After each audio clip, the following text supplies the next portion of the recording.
On this week's episode, Google changes its tune. Vince Vaughn gets freaky. And Tony Hawk is skating once again. All this and more as we once again delve into the pop culture cosmos. Welcome to the pop culture cosmos. And we're back with another episode of the Pop Culture Cosmos. This is Gerald Glassford from Pop Culture Cosmos, Inside Sports Fantasy Football, the Lakers Fast Break, and Game Source. We truly appreciate everyone out there listening to all of our great shows, and if you can, please give us that 5-star review on Apple Podcasts.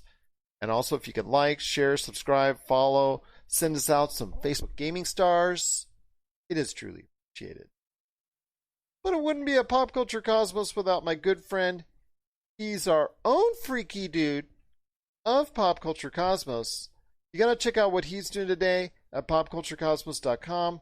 Also, his great shows, Topicocalypse and the Super BS Gamescast.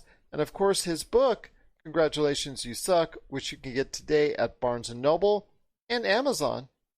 It is my good friend. It is Captain Josh Peterson. What's up, man? Cleaning the decks, just making sure the ship is ship shape, checking all the slip knots and the wood splinters and things, just managing the crew, just being Captain Josh today. Well, that's interesting that you actually picked being captain today, because I want to ask you here in a little bit when we go to Ubisoft, and I'll have you think about this. They are doing they have on tap a pirate game that was hopefully going to be part of this Ubisoft Forward that they recently had, but it wasn't. So I want to hear your thoughts on that and what was there at Ubisoft Forward coming up later in the program. Plus also as well, we're going to talk about DC Fandome. They had another DC Fandome this past weekend. Was it of any real note? We'll talk about that coming up later in the program as well. YouTube Music. Google Play is going bye-bye, and YouTube Music is saying hello to you. We'll talk about the prospects of how big Google Play Music's new venture into YouTube Music can become.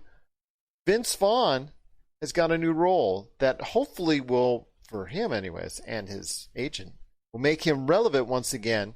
What kind of role is coming out for Vince Vaughn, and what kind of movie is he in?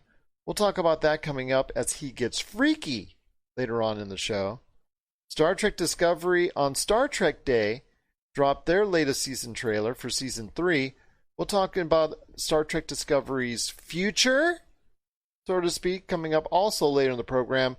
Tony Hawk's Pro Skater 1 and 2, the remake is out, and we'll talk about that here on the back end of the show as well. Unfortunately, no Daphne Matthew. She could not make it to this weekend to talk more about The Walking Dead. Hopefully I'll get her on in the future, but there's still a lot of great things to talk about right here today at the Pop Culture Cosmos. But Josh, I know Marcus de la Garza and I touched on it on the PCC Multiverse, which is now available everywhere you get your podcasts on the Pop Culture Cosmos channel. But I know, being our resident Xbox fanboy, you wanted to go ahead and spend some time talking about your impressions of what Xbox debuted in regards to a price, regards to a release date for the Xbox Series S and the Xbox Series X. To give everyone an update, if you didn't get a chance to hear Marcus and I earlier on Friday, I want to go ahead and give everybody a shout out that Xbox, after a leak, of course, because I always have to do it after a leak, came out with their prices: Xbox Series S at $299 and Xbox Series X at $499, with an arrival date of November 10th. So now that you know all that, my friend, what are your thoughts on what Xbox releasing is with the all-digital only Xbox Series S, and of course the more powerful, in a not too big of a way, it's going to be mainly resolution size when it comes to what the Xbox Series X has to offer as well. Plus, it has the Blu-ray, of course. So yeah, this was weird to me that they announced the price of the S in a tweet, which was, an interesting way to do things. I didn't know that there was a leak, so maybe that's why they did it. And then Yeah, they there ended was a up leak, but the night before actually. Yeah, so then they ended up doing, just letting people know over Twitter what happened, and then they went ahead and the next day announced like what the Series X was going to cost.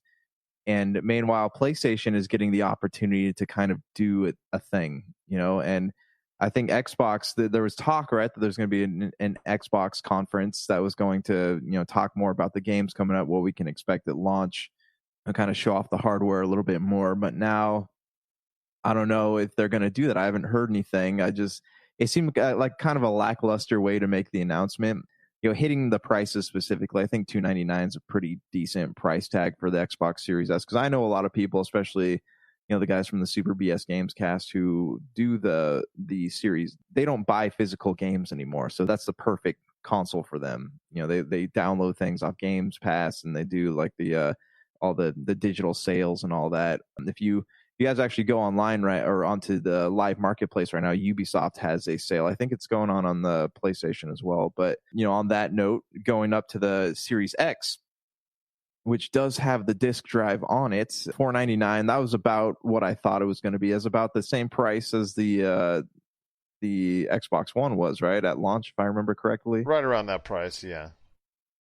Yeah, so, that's not totally unexpected. And I know GameStop, if you're having... if you think you're not going to have the funds. I know GameStop had talked about doing like payment plans on it. I know Xbox has a payment plan where you can go ahead and a bundle price each month. You pay a monthly fee not only for the actual unit but also the Games Pass. It's a whole bundle thing as far as the Games Pass, Xbox Live, and the actual monthly payments towards the console itself.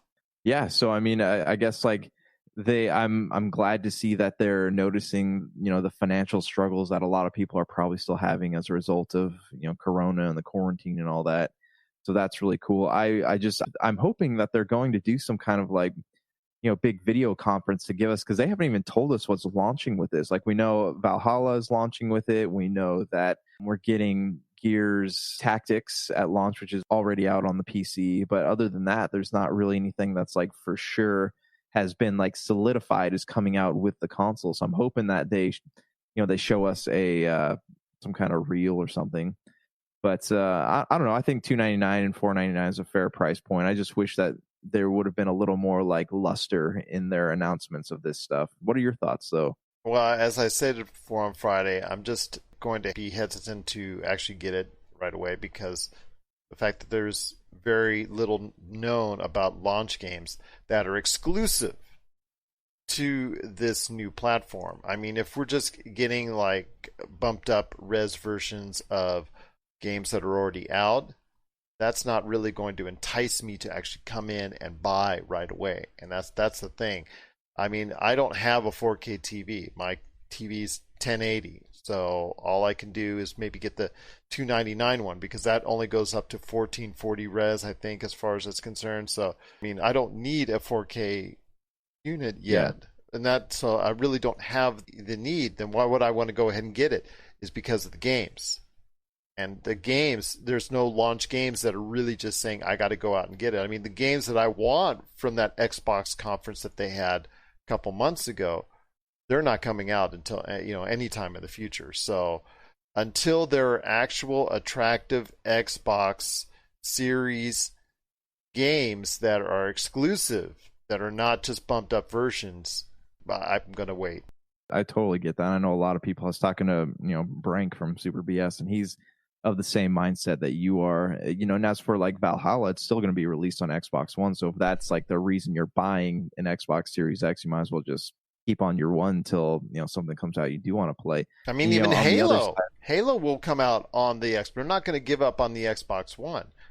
At least Halo. Yeah. Halo will be coming out, and I know Forza will be coming out, and Fable, which I'm really excited about those games, of course, but I don't necessarily know, like, say we have a launch that just has Gears Tactics and Valhalla and maybe a couple other off-name games. Like, I don't know if that would be enough to push me, which is why I'm curious to see what PlayStation is going to be throwing out, Because if they end up having things at launch that are interesting, I mean, they could very well, get my money should I choose to purchase a console. I know the pre-orders go up on September 22nd.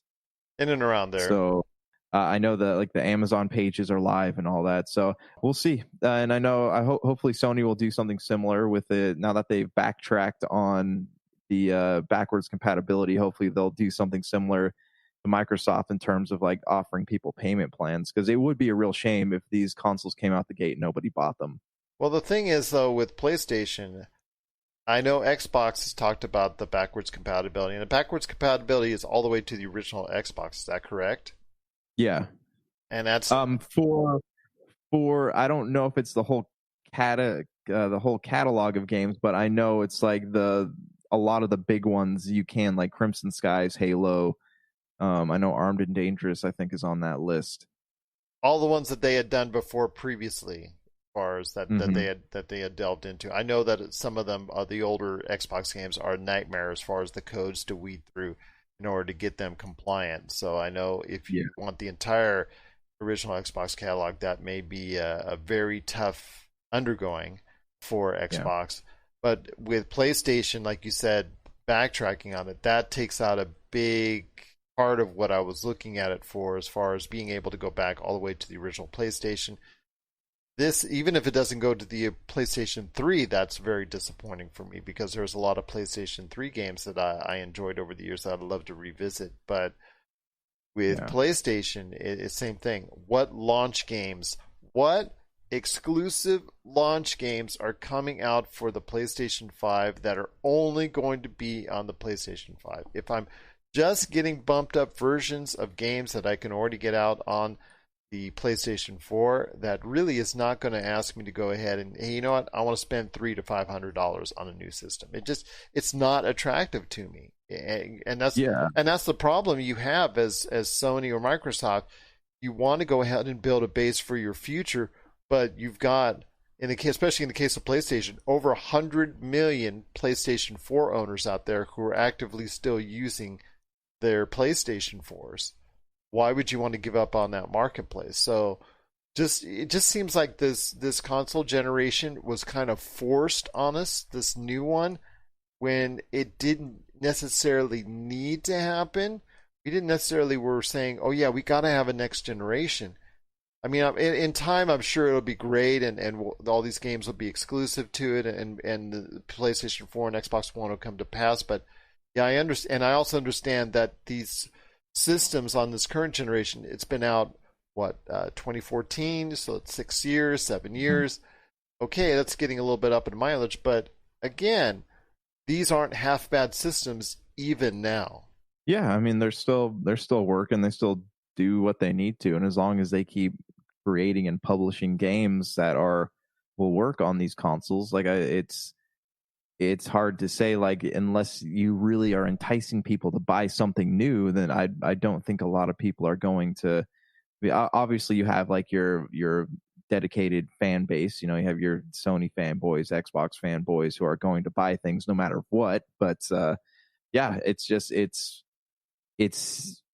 crapshoot right now, I guess. In terms of who's going to buy what, and do people have the money? Both Microsoft and Sony are taking a pretty big risk here, and I know that Sony, I don't know if they've actually officially announced anything that's coming out at launch. I know there's Crash Bandicoots and Spider-Man, but I mean, if that's all there is, then it's going to be a sad day for them as well. But again, those are games that are going to be available on the PlayStation 5 most likely as well, correct? Mm-hmm. And then, correct, yeah, and I know the Ratchet and Clank game, is that going to be exclusive? We don't know how many of these games are going to be exclusive to these systems. When is this changeover going to happen? When this changeover starts to happen, I will be more inclined to buy it. And I think millions of other people will be inclined to buy it. But as long as it's just this nice convenience thing that right now in the middle of a pandemic is pretty much a non-necessity for a lot of people out there, I think it's going to fall as far as both systems where it comes to supply and demand. I don't think it will actually get the kind of demand right now that I think that they're both hoping for. Yeah, well, I think they're both in a bad spot, right? Because like if you don't release games for the older consoles, still people are going to be mad. But if you if you make things only for newer consoles it costs a lot of money. These consoles cost a lot of money. So if you're it's there's no middle of the road here for them. Like this is the best decision for them right now is to still produce things for the older consoles, because if they don't, you're gonna have a lot of people saying, well, I can't afford to buy this, and you're ruining my gaming. Well, it's also the fact So that you're spending $50 to $200 million on a game, and yeah. would you be basing it solely on a next console generation that maybe has 5 million, 10 million units out there at the most by the end of the year? And you're talking about the same thing here. You've got this marketplace was saturated between the two of them, about 150 million units, let's say, out there worldwide. Yeah, Yeah, they're it's in a tough spot. simple economics, man. It happens every generation, and I get that. Mm-hmm. But the thing is, with this one, the exclusive titles or the lack of them is the big key issue. Each and every system generation before it had exclusive games to it. Even the Xbox One with what was it, RYSE, and some other games that came out at the time were only available on the Xbox One. They were not available on the Xbox 360. Same thing with PlayStation 4. They had exclusive titles. You don't see that, unless we're going to see something different here within the next few days, or we're going to get announcements over the next few months. Or next couple months, we're going to have to, say that right now it's probably safer for most people to say, you know what, I think I'm going to wait a bit on the next generation. Yeah, I mean, and that's that. In all probability, that'll be what a lot of people end up doing. Again, I would just like to see things become like solidified, right? Like, tell us, put it in paper, have your spokesperson come out and just say, this is this. Because even with Microsoft's release dates and stuff, like it's still everything, there's still so many unknowns. So I mean, they need to take those unknowns and make them known before their pre-order page is open, because a lot of people they need to know what they're buying and why they're buying it. Absolutely. What are your thoughts out there on Xbox Series X and Xbox Series S coming out November 10th at $299 and $499? Then also what you're hoping for when it comes to PlayStation 5's announcement, the hopefully official announcement at the game showcase that will be coming out later this week. Share us your thoughts. popculturecosmos@yahoo.com. Hey, this is Chad from Ghost Toasters, and you're listening to Pop Culture Cosmos Podcast.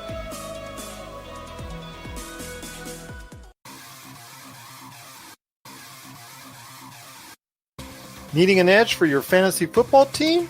Listen to the guys at Inside Sports Fantasy Football for insight that will help you reach your league championship. That's Inside Sports Fantasy Football. Check it out today on your favorite podcast outlet. My friend, DC Fandome ran this weekend. Kind of not the exact star-studded event that the previous one had. This one focused a lot more like what was expected on the comics, animated shows, and also as well the CW TV lineup as far as that's concerned. I want to hear your thoughts on DC Fandome this weekend. Did anything catch your eye? I mean, again, it was a lot of TV announcements, a lot of shows coming up there, from Stargirl to the new Superman and Lois to other stuff like that, but really nothing earth-shattering outside of maybe Doom Patrol. They've announced that Doom Patrol got picked up for a third season from HBO Max. So really just not that overwhelming, because even the news of Wonder Woman getting delayed to Christmas, that was announced before the DC Fandome, so they didn't even really give the news there. Yeah, did we not see that coming, though? We did. We just saw it come. So yeah, DC Fandome, Doom Patrol Season 3 is exciting. I actually really do enjoy that show, despite it being kind of like everything else that's being released right now. I was hoping to hear like a confirmed date for when Titans would be coming to HBO Max. That was the one TV announcement I was hoping for, but we never got that. That is a show I'd like to go back to. And again, I'm always looking for Constantine news. Nothing there really. They talked about Legends of Tomorrow, kind of fell off that show a little bit. what did interest me was the comments from Andy and Barbara Muschetti about the Flash movie. Did you happen to catch any of those? Just a little bit, but go ahead, bring everybody up to speed on that. So they had both came out and said, I think Barbara's producing and Andy is the director of the Flash film, the Paradox film. And they kind of talked about it a little bit, saying that it is in fact a soft reboot for the DCEU. So they're not erasing what's already been done, but they're bridging the multiverses, and then they're also going to be, using it as like a new launching pad for the films to come. So I don't know how that contradicts, the rumors we've been hearing with Zack Snyder's Justice League cut and the Man of Steel 2 that could possibly coming out. I don't know how it's going to tie into Black Adam and all that stuff, but this sounds like there's a lot hinging on the success of this film, and that scares me, as far as DC films go, because there's always been a hitch somewhere in the DCU train, and I feel like the Flash could be really great. Remember what happened to Spider-Man 3 when they're trying to set up all these alleged movie scripts that Sony was working on? It's blew up in their face a little bit. So that's what concerns me about this, and especially with Warner Brothers' habit of not letting directors do their thing, not letting them direct. Well, I'll tell you from my standpoint, it's kind of funny because DC is in a lot better shape than it was 2 years ago, and we were ripping it everywhere. Sure. Yeah, you and I would just spend every week, what can we do today as far as a 15-minute segment to rip on DC? Now they're in a much better spot. I mean, obviously with the success of the Joker, Aquaman, Wonder Woman, they've done a tremendous job of that. But when you look at the organization and somebody putting it on a whiteboard right now as far as trying to map out exactly what's going on in DC, and then you do the same thing for Marvel, and then you do the same thing for Sony's Spider-Verse. Sony's is still all over there. It's all over the place. DC, it's all over the place. Marvel is still more organized. That's why ultimately it's right now, even with the near future, might not be as name value as what we might be seeing from DC, name to name, as far as what we're seeing from the Eternals and Shang-Chi, which are relatively unknown to the general public, as opposed to what we're seeing from DC with a Wonder Woman and the Batman, all that. But I will say this, the organization of where Kevin Feige has Marvel going, I think that's somewhere where Warner Brothers needs to go. And whether they want to use Flashpoint as that cleanser to try and go ahead and either, like you said, not totally retcon, but kind of retcon, or to kind of create down and organize this universe, hopefully it will do that. But again, I'm also very concerned that it will not garner the mass appeal of some of the other blockbuster movies that we're seeing right now, because obviously what happened with the first Justice League, if it's not well made, then it could be a disaster for DC. Do you talking about that just made me think about this, is the fact, what Marvel does really well that DC has just not succeeded in? Well, outside of organizational skills, I mean, they come to class and they've got all their notebooks and they've got all their books right there. That student that's got all their pencils, papers in there, and then you have like me rolling in there with just, I throw my backpacks and all my stuff comes out of there onto the desk, and there you go.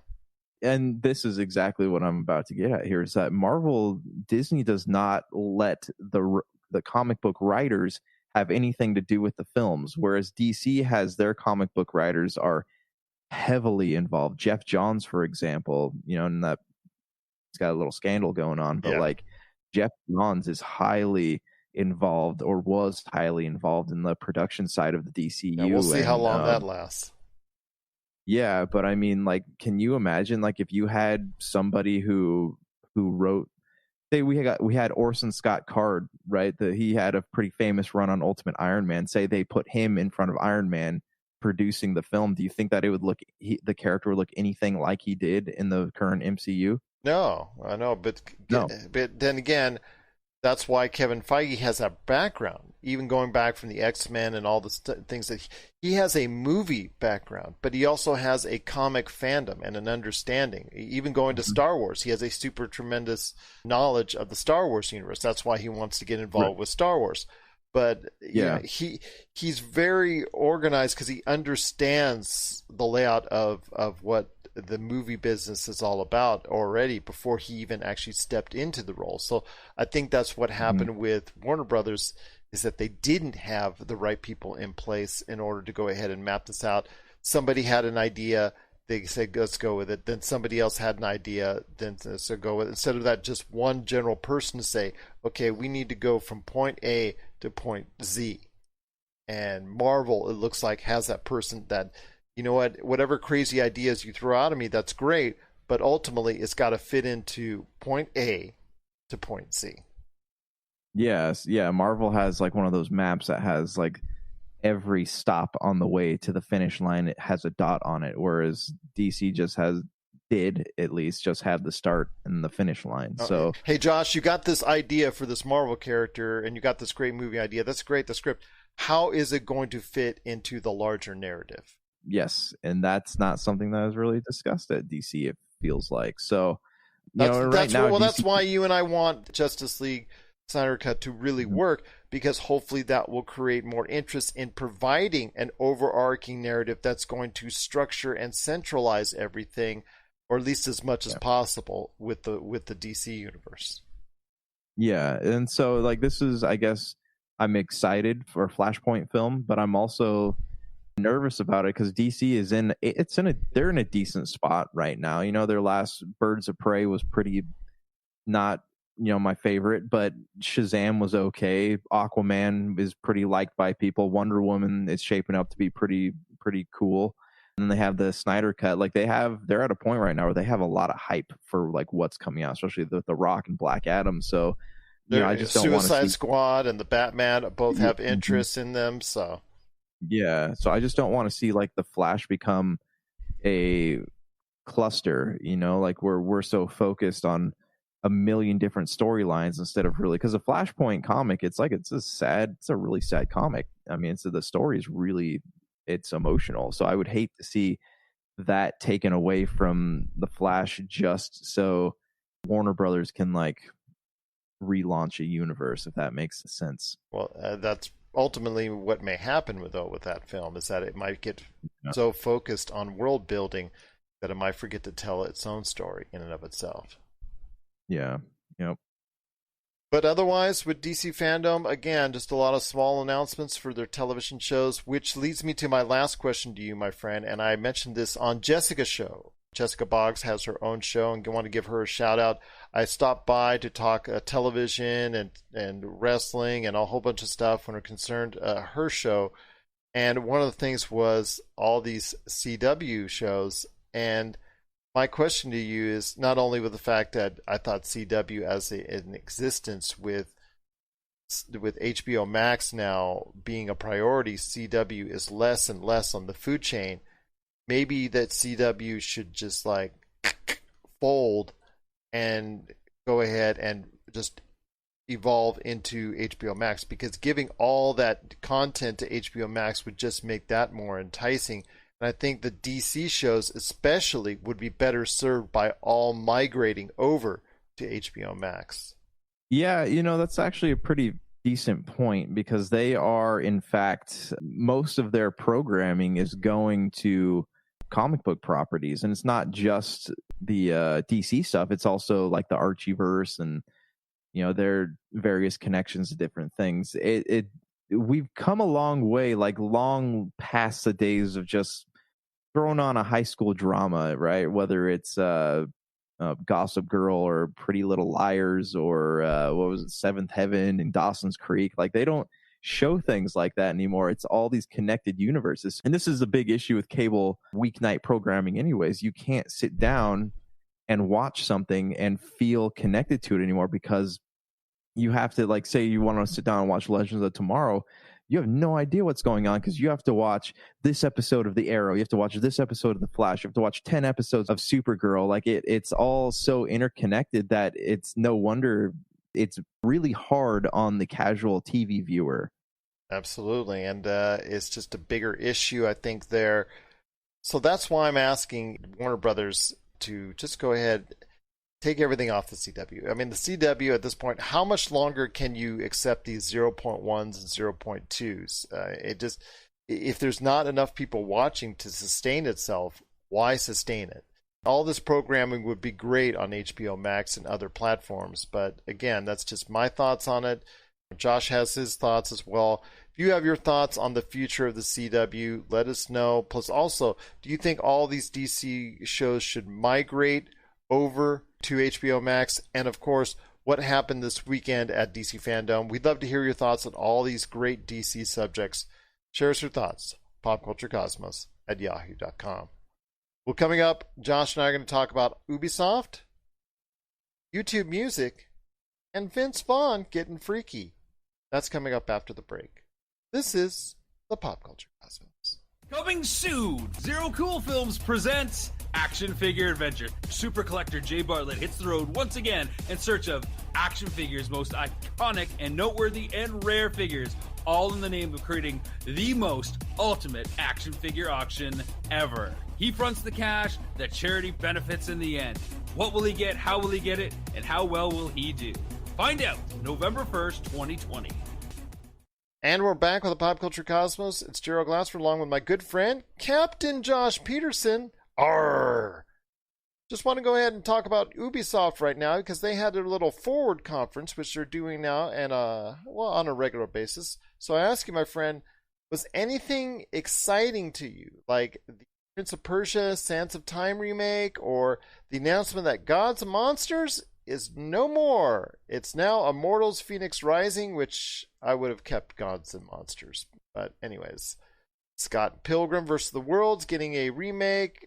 There's Riders Republic. Far Cry is going VR. Some decent little stuff that was out there, but was there anything that was like earth-shattering to you other than the fact that Gods and Monsters is now Immortals Phoenix Rising, which is coming out this December? I was going to make a joke and say, was it Ubisoft forward or Ubisoft backwards? No, but no, I mean, it was nothing like crazy. You know, I'm always interested in more details about Assassin's Creed Valhalla.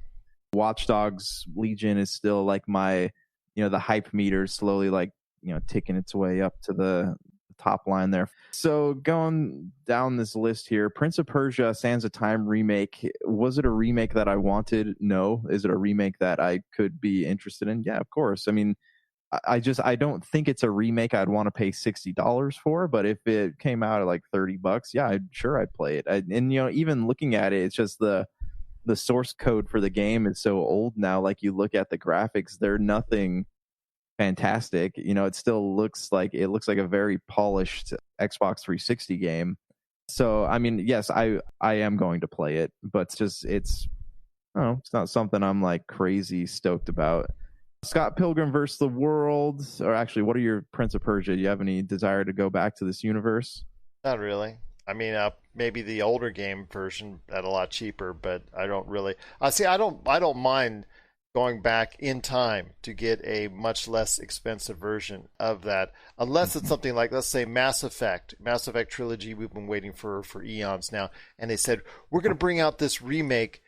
And it's going to clean up a lot of the things that you didn't like about the first game. Okay, I'm in. I'm sold there. But with something I have fond memories of with Sands of Time, that I could just go back to the original version of. I really don't need a cleaned up version of it. It just depends. Me pick and choose on the nostalgia that if I want to go ahead and see a cleaned up version of it or not. Yeah, it's crazy to me to think that this was released almost 20 years ago. But you know what I really would have loved to see? Remember back, I think it's like 2007, 2008? Like they were going to reboot the Prince of Persia series using like the game that featured all watercolors. I was really excited about that game and I really loved it, but they never revisited it. And that kind of bummed me out a little bit. Well, I guess the most important thing as far as the new game announcement that was there, my friend, was Gods and Monsters No More. It is now called Immortal Phoenix Rising, which again, I would have just said Gods and Monsters and kept it that way, but Who am I? So yeah, this one, it was like, I liked Gods and Monsters. Like it gave it, and because it has a very cartoony look to it. Yeah. You know, it's just I like the color palette, but it has the look of like, I guess like a mix between the old like Jade Empire looking characters and kind of an anime game.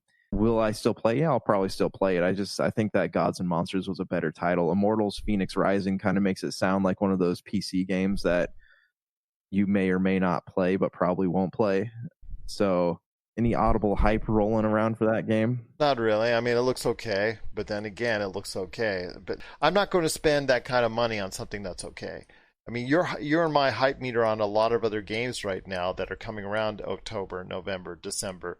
Cyberpunk 2077, Call of Duty Cold War, which not only you and I talked about, but Marcus and I talked about. Marcus is him and his friends are getting back into the game after years of not playing it. You and I have talked about getting back into it after years of not playing it.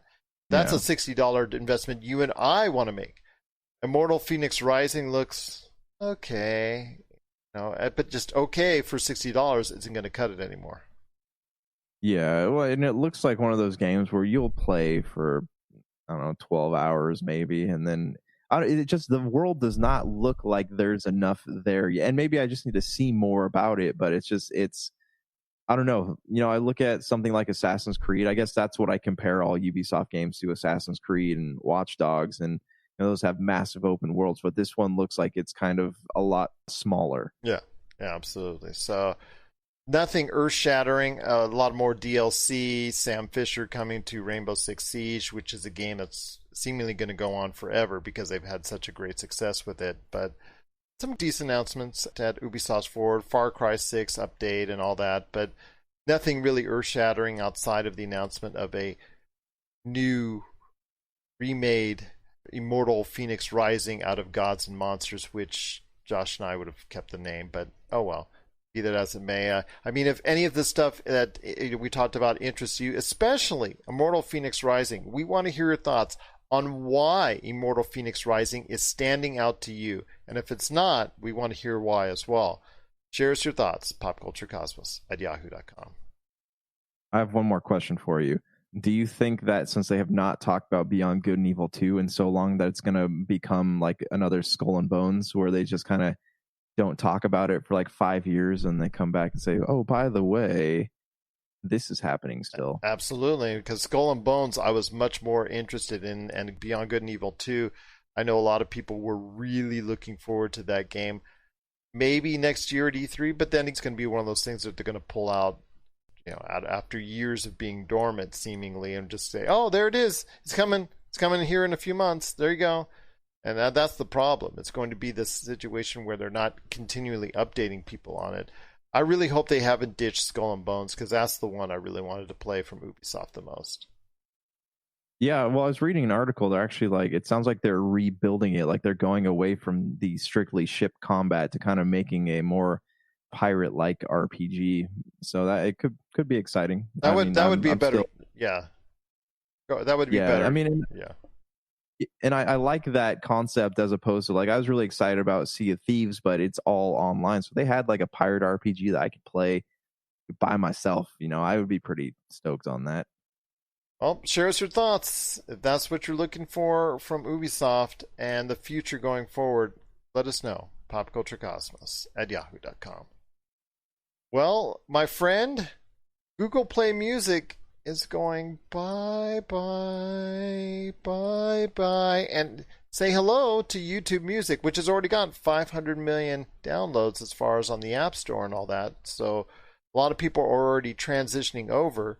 I know Nancy Weems wanted us to talk about it, and it's something that, after I saw the numbers, 500 million already transferring over to it, it seems like of the many things that Google has done lately, Stadia, that have not worked out, Stadia, that this might be something a lot of people might get interested in, because attaching the YouTube name and the YouTube success story that it is, attaching that music portion of it, especially the fact that I guess podcast wise, because our people ask us, are you guys on Google Play? You guys on Google Podcasts and all that, combining a lot of that into YouTube Music and that format and all that might be the best way to go, and combining into one platform, because YouTube is their most successful outlet, and putting Google Play Music and blending that in, hopefully even Google Podcasts as well, into one format, a YouTube Music, and combining that name, I think is the right way to go. Yeah, Google is one of those companies that has like too many eggs in the basket. You know, why do so many things separately when you can kind of come together? It's the same thing with like Facebook and Instagram, and you know, I don't know who owns TikTok these days, or nobody, it would seem. But instead of competing with each other, they should just combine them. You know, I do all my music off of iTunes still, so I have never used YouTube except to like check out a music video that somebody posted. But you know, it does seem like a better idea to combine everything into one place. And Google Play, especially, I know is a huge place for podcasters. So, you know, that would make sense. And I don't know if Google competes, you know, necessarily with iTunes, but you know, if they were to bring all their branding together into one thing, they could very well give iTunes a run for their money. Absolutely. I think it's something that, as a repositioning, usually we're kind of like standoffish on sometimes on a lot of the stuff. But I think if they combine all their assets as far as audio-wise into a YouTube Music platform, I think that's the best decision for them going forward.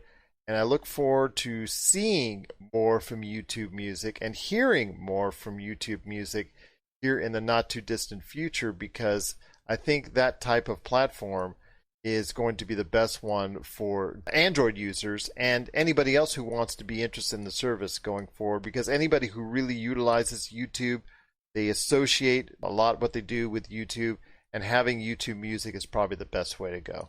Yeah, I agree. It seems like the best choice. I know a lot of people subscribe to YouTube Premium just to be able to listen to music without having to worry about commercials popping up. So this could be the best path moving forward for them.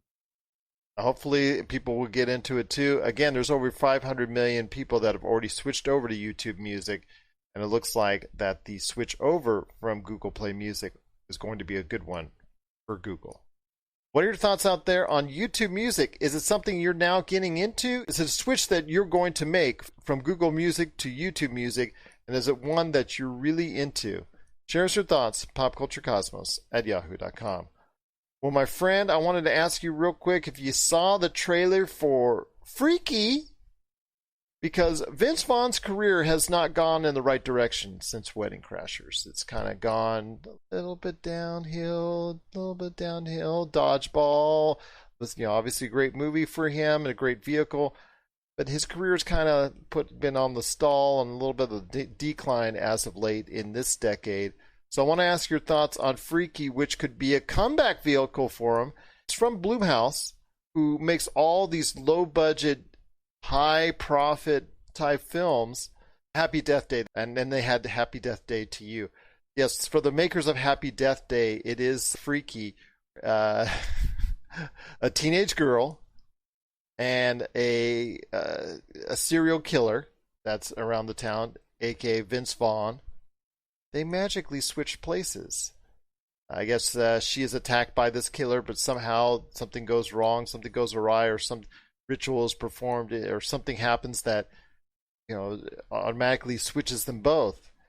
He becomes her, she becomes him. They switch bodies and all that. So she ends up going to high school and trying to shocker upon shockers, my friend. Goes to try and kill off all of her fellow students, with Vince Vaughn and a couple of, teenage characters who finally believe that it's actually the girl inside his body, trying to go ahead and save the school. So I want to hear your thoughts as a comeback vehicle for Vince Vaughn. I think this is great. It looks really funny, and it looks really enjoyable. And it's something that, if it was, again, one of these Blumhouse low-budget, high-return type investments, this could be another big hit for them. Yeah. I mean, I would be interested in watching this. I heard that it was a horror movie, but it sounds like it's more of like a... well, it's a Freaky Friday slasher movie. It's a horror comedy, so Yeah, I mean, this definitely sounds like something I could be interested in. It seems like Vince Vaughn would be the right person to play that part. You know, having the whole Body switching. being a woman trapped in a man's body, like that sounds like that's like right up his him being able to portray what that would be like would be kind of right up his alley. And he's trying to convince the friends that she's in his body, so she has to do the cheerleading scenes because she's a cheerleader. So she's doing the cheerleading scenes and that as far as for the high school, and you see her as a killer, you know, with Vince Vaughn in her body, and yeah, it's really amusing. It's a really novel concept, an interesting way to go, because you and I have seen these horror movies done to death in a certain fashion. You know, kill off A, B, C, and D, kill off all the teenagers, end of story. And Happy Death Day to You and Happy Death Day were a very interesting approach in the Groundhog Day type format. So this is another look at that type of horror genre in a different format. So I'm really intrigued to see how Vince Vaughn and Freaky is going to work with audiences. I think it is. I think it really is. I think it's a great way to get him back into the limelight. And this is one of those very low investment with a potential high return that we've seen from Blumhouse do. I mean, this could be one of those, like, again, $10, $15 million cost or even less type formats. And yet it could receive, even in a pandemic, could still receive a high return. Yeah, and it seems like a movie that's aware of itself, which makes it even better, because that's what, like, Happy Death Day was, very aware of itself, and that's what kind of made that movie enjoyable. Absolutely. So I'm looking forward to getting freaky in Vince Vaughn's upcoming horror movie coming out later this year. Well, scheduled to anyways. Whether or not it actually does, we'll wait and see. But if you've caught the Freaky trailer yet, please let us know. What are your thoughts on Vince Vaughn's new movie Freaky coming out in the not too distant future? If you're interested in this horror movie with a different type of feel, actually a different Freaky Friday type feel, we'd love to hear your thoughts. PopCultureCosmos@yahoo.com. You're listening to the Pop Culture Cosmos. Don't touch that dial. Wait, do people still use dials? If you need your video game fix, be sure to check out Retro City Games. Located in Town Square on Las Vegas Boulevard or in Henderson, Nevada, Retro City Games has the cure for all your video game vices. Retro games and games for current consoles, Nintendo, Sega, PlayStation, Xbox, and more. Retro City Games has all the staples from any library and some highly collectible offerings too. So pick up a few games today at Retro City Games in Town Square on Las Vegas Boulevard or in Henderson, Nevada. Retro City Games is your video game metropolis. My friend, just a couple more things to hit on before we head on out, and that was Star Trek Discovery Season 3. It was another deal like DC Fandome this weekend where it wasn't a lot of news coming out of Star Trek Day. I mean, people ask me, why weren't you covering Star Trek Day on the PC Multiverse? Because that was originally what was going to be there, but there was so much news, I had to bump it to the Monday show. Because Star Trek Day as a whole, even though it was a full day dedicated to everything Star Trek, didn't produce that much in the way of new trailers or anything of that nature outside of Star Trek Discovery Season 3, which a lot of people were really excited for because Season 3 has the Star Trek Discovery crew going hundreds of years in the future, into 3100 and some odd year, something like that. Some far off distant future where the Federation is, the way that's been structured is totally disbanded or destroyed, and it's something that leads you to feel that the Star Trek Discovery crew has a really great mission now ahead. I think it's a great way to go ahead and refresh a new timeline. I'm assuming that they'll get back to their own timeline at some point in time, but Star Trek Discovery Season 3, I mean, with Star Trek Discovery 1 actually heading to CBS this fall, because CBS has decided to go ahead and run the Season 1 shows now, is this something that could get you finally interested in Star Trek? It sounds interesting. You know, I have a thing. I don't know if it get me personally interested, because I have a thing where I would have to go back and watch, you know, seasons 1 and 2. I'm trying to entice you, man. I know. Maybe I'll give it a watch. Like, when it comes out, I'll sit down and watch a couple episodes and just see if it like latches on, because I also know that if it does, I'm going to have to go backwards and watch the whole show just because I have an obsession with continuity. Well, CBS, again, is picking up season 1 because of the fact that they don't have a full slate of fall TV shows coming out in the fall. They're having to delay because of coronavirus and production issues and things of that nature. So what they're doing, like many other of these networks, as I spoke about on Jessica's show, is that they're picking up things like from the CBS All Access, they are picking up Discovery Season 1. So people will be able, if they didn't catch it on All Access, to see Discovery Season 1 on CBS free of charge. So hopefully that'll be a way for you can get into it and others can get into it, because I think it's a good series, a really good series. I think Season 2 especially was a lot better. Season 1 was pretty good as well, so especially the back end. So I'm giving people a shout out there. If you really want to get into what's going on with Star Trek Discovery, it would be a great time to go ahead and start with the CBS, well, just the CBS network this fall with covering Star Trek Discovery Season 1. So you can get more into that, get hopefully a free months of access, CBS All Access, so you can go ahead and catch up Season 2, and then when Season 3 comes out, you'll be all ready. But yeah, I'd like to see everybody start to get more into it, because I think it's a show that's very well made and very deserving of your time. Yeah, I mean, it's definitely something I would like to watch. Like I as I've said before, I did really enjoy the Star Trek films that came out, the J.J. Abrams movies, or the one that started with his. So yeah, it's a world I could see myself falling into. I just would need I would need time to go back and like get the backstory. Well, there you go. Hopefully a lot of people will get into it as well. Are you interested out there in Star Trek Discovery Season 3, or just going back into Star Trek Discovery Season 1 on CBS this fall? Share us your thoughts. PopCultureCosmos at yahoo.com, plus also as well Pop Culture Cosmos, Humanity Media, and Game Source on Facebook, Twitter, and Instagram as well. And, while it's still alive, TikTok too. My friend, before we head on out, it's been a great episode, talking a lot of great things. And speaking of video games that we love to talk about, I didn't talk about with all the releases and, of course, Marvel Avengers and all the stuff that was going on. Tony Hawk Pro Skater 1 and 2, the remake, came out. And Tony Hawk Pro Skater, one of the most beloved games of right around the turn of the century as far as it's concerned, and a game that was extremely highly rated, one of the highest rated games of all time, is something that a lot of people were very wary of when Activision said, you know what, we're going to go ahead and redo 1 and 2.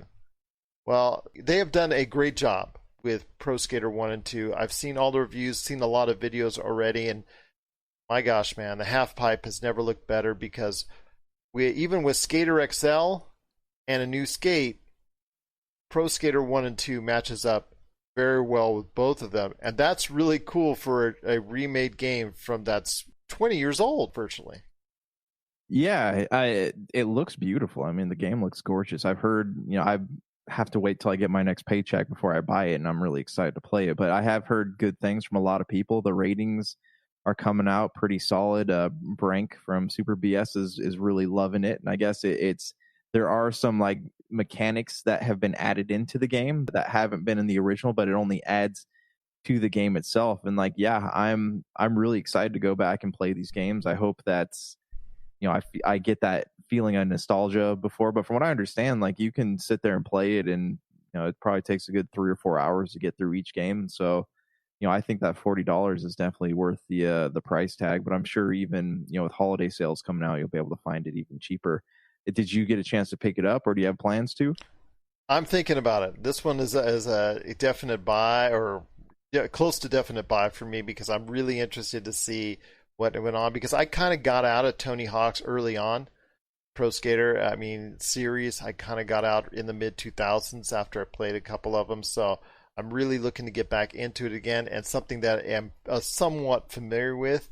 I'm very intrigued on going back into this world, so we'll wait and see. I may be plucking down $40 here in the not too distant future, because the reviews are very good on it.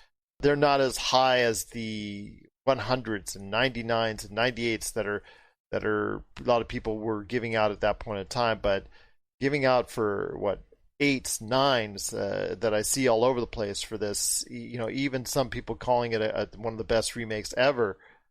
That I think that this is something that a lot of people who, if you are at all interested in as far as the Tony Hawk series, you should put your money into. Yeah. I mean, it's $39.99 right now, and you guys can pick it up, play it, let us know what you think about it. But yeah, it is something that I am excited about. I wonder, I know the Tony Hawk series kind of lost its luster around like Tony Hawk 4 or 5 or something like that. So I wonder if, there will be future remakes, maybe a 3 and 4. And, I don't know how much interest there will be in something going forward from that point. But it makes me like look back and think that like, yeah, it would be fun to have like a remake of like 1080 snowboarding and Amped. And what about American Wasteland? American Wasteland would be good. Do you remember those ESPN Extreme games where you had like the luge and the skateboard and the bicycle and you could like punch and kick? Yep. This has got me thinking like I'd love remakes of those games too, because I got a lot of fond memories playing those on the PlayStation. Well, I'm looking forward to giving that a try. Tony Hawk's Pro Skater 1 and 2 a try. I know Josh is as well. And if you're interested in that, or you would love to see a future for Tony Hawk Reborn once again, either a new game in the series or which of the games in the Tony Hawk series, because there's a ton of them, which of them would you like to see remastered? I know some I wouldn't. I definitely know some I wouldn't, but there are some that are still worth remastering. Want to hear your thoughts? popculturecosmos@yahoo.com. Well, my friend, it's been a great episode. Just thank you so much again, as always. Marcus de la Garza will be on with me on Thursday's show because I know you've got still much more work to do. So I know you got a lot on your hands this week, but I wanted to go ahead and give a shout out again to everybody that's watching, everybody that's listening, and of course, everybody that gives us some love on our popculturecosmos.com page, because every time we put out something on the popculturecosmos.com page, we always get likes there from a lot of great people, and these are the same people month in, month out, year in, year out, and so I want to go ahead and give those folks some shout out that follow us on the Pop Culture Cosmos website, popculturecosmos.com. So I want to thank you so much. But Josh, it's been a great episode. Any last thoughts on the way out? Yes, I do want to talk about Raised by Wolves eventually. I watched the first episode and oh, you did? Very what time? dark show. It is a very dark show. It's good. It's intriguing. I want to know more. It's one of those like sci-fi shows where like I can't at this point predict what's going to happen, and perhaps that's the mark of a great show. Perhaps it's the mark of a show that doesn't know what they're, where they're going themselves until they get there. But it's got me interested. If I had to rate the first episode, I'd give it like an 8. I think it's pretty solid. I was just right under that, about 7.5 and 8, but it was still very good, very solid. It's got me intrigued into watching the rest of the series, and I know more episodes are out. How about The Boys, man? Have you caught up on The Boys? No, that's my next one. I just finished Umbrella Academy Season 2 this week, so The Boys is my next in the queue. Okay, well, you should be catching up on that, my friend, because that one has been pretty good.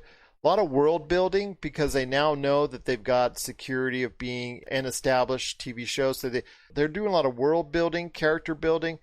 But episode 3, man, was still killer for me. So if you get a chance, check out The Boys. I know a lot of people are upset and review bombing The Boys simply because they're mad that it didn't all come out at once. So when you've got a show that people are mad that is coming out every week, like TV shows used to come out, then you know you're doing something right. So The Boys is a big hit for Amazon, and yeah, it's just too funny to see that people are getting mad that it's coming out on a weekly basis now. Oh, man. People got spoiled with a binge. Unfortunately, in the middle of a coronavirus and their production delays left and right, you're going to see a lot of this going forward, at least until the end of the year. You're going to see this spaced out week after week. So people are going to have to get used to it, at least for the short term. Couple of years from now, hopefully we'll all go back to normal, but at least for the not too distant future, the world is going to be a little different. So for Josh Peterson, this is Gerald Glassford. It's another beautiful day in paradise right here in the Pop Culture Cosmos. We thank you for listening. And here's hoping you have yourself Agree.